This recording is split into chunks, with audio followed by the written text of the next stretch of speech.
अवैध रूप से बिना परमिट के हिमाचल की सड़कों पर बेधड़क दौड़ रही बाहरी राज्यों की वॉल्वो बसों पर शिकंजा कसने की तैयारी हो गई है और इन अवैध ढंग से चलाई जा रही बसों को एचआरटीसी ने आरटीओ कार्यालयों को सूचित भी किया है। इन वॉल्वो बसों पर शिकंजा कसने के लिए सरकार ने भी निर्देश दे दिए हैं। पिछले कुछ समय से बाहरी राज्यों की ये लग्जरी वॉल्वो बसें सवारियों को यहां से वहां ले जाने का काम कर रही है। हालांकि हैरानी की बात है कि इन बसों को तत्काल ही कानूनी रूप से बाउंड कर लिया जाना चाहिए, लेकिन देरी की वजह से ऐसी अवैध बसें एचआरटीसी को जहां रोजाना रेवेन्यू के तौर पर मोटा नुकसान पहुंचा रही है, वहीं हमीरपुर जिला में ही 3 से 4 ऐसी अवैध बिना परमिट की वॉल्वो बसें रोजाना कांगड़ा की तरफ जाती है, लेकिन अब तक इन पर कोई भी शिकंजा नहीं कस पाया है। हालांकि इन अवैध रूप से चल रही बसों के बारे में एचआरटीसी प्रबंधन को जानकारी भी दे दी गई है, लेकिन कानूनी रूप से कोई भी बड़ा प्रावधान नहीं होने की वजह से एचआरटीसी विभाग अभी इस पर कुछ नहीं कर पा रहा है।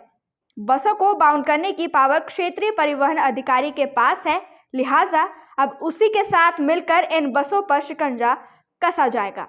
वहीं एचआरटीसी हमीरपुर के डीडीएम विवेक लखनपाल ने बताया कि बिना परमिट के चल रही ऐसी वॉल्वो बसों के बारे में उन्हें जानकारी मिली है। 2-3 ऐसी वॉल्वो बसें हमीरपुर से भी कांगड़ा की तरफ जा रही है। इससे निश्चित तौर पर एचआरटीसी को भी रेवेन्यू का नुकसान हो रहा है। उन्होंने कहा कि क्षेत्रीय परिवहन अधिकारी को इस बारे में सारी जानकारी दे दी गई है और जल्द ही इन पर कार्रवाई की जाएगी। बता रहा था कि 2 से 3 बसेस का मामला ध्यान में आया और जिसके बारे में हमने आरटीओ को बता दिया गया, क्योंकि हम डायरेक्टली जो है किसी बस को रोक नहीं सकते हैं। एचआरटीसी के पास ऐसा कोई पावर नहीं है कि जिससे किसी ने ये सारा जो है आरटीओ के कंट्रोल में आते हैं और उनके संज्ञान में हम ला चुके हैं। वॉल्वो बसेस के बढ़ाने की अभी तक तो मैं कुछ कह नहीं सकता हूँ, परंतु जिस हिसाब से ये लोगों का चेंज हो रहा है माइंड, तो मेरे को लगता है कि आने वाले टाइम में और बसें जो हैं वॉल्वो हमीरपुर से चलेगी। ये बहुत ही सराहनीय कदम है। यदि जो प्राइवेट वॉल्वो बसेस बिना किसी रूट परमिट से और बिना किसी कागज पत्रों के साथ हिमाचल में घुसती हैं, उनके ऊपर अंकुश लगाने का, और काफ़ी सारे जो हमारे पैसेंजर्स थे वो इन बसों के ऊपर शिफ्ट हो रहे थे, क्योंकि इनका अपना एक फ्लेक्सी फेयर रहता है कि जब पैसेंजर कम होंगे तो कम किराया लेते हैं, जब ज़्यादा होंगे तो ज़्यादा किराया ले लेते हैं।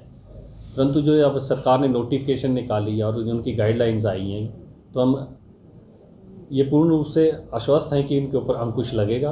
और जहाँ तक रही हमीरपुर ज़िले से कितनी बसें चलती हैं, तो ऐसी इस समय जो है 2 से 3 बसें जो हैं हर रोज़ आ रही हैं, जो हमीरपुर से गुजरती हुई बीड़ की तरफ जाती हैं, कांगड़ा की तरफ जाती हैं। तो इसके बारे में हमने हमारे आदरणीय आरटीओ साहब के साथ मैटर टेकअप किया हुआ है कि ऐसा ऐसा कुछ अवैध संचालन हो रहा है जिससे एचआरटीसी को भारी भरकम नुकसान हो रहा है। तो हम अपेक्षित हैं कि जल्दी ही आरटीओ साहब भी इसके ऊपर संज्ञान लेंगे और इनके ऊपर अंकुश लगाएंगे। गौरतलब है कि प्रदेश में ज्यादातर अवैध ढंग से चल रही वॉल्वो बसें टूरिस्ट प्लेस पर ही चलाई जा रही है, जहां से बाहरी राज्यों के पर्यटकों को लाने ले जाने का काम किया जा रहा है। लेकिन अब प्रदेश सरकार ने बिना परमिट के पहुंच रही इन बसों पर शिकंजा कसने का मन बनाया है और आने वाले समय में इन पर कार्रवाई होने की उम्मीद भी जागी है। हमीरपुर से अरविंद सिंह की रिपोर्ट।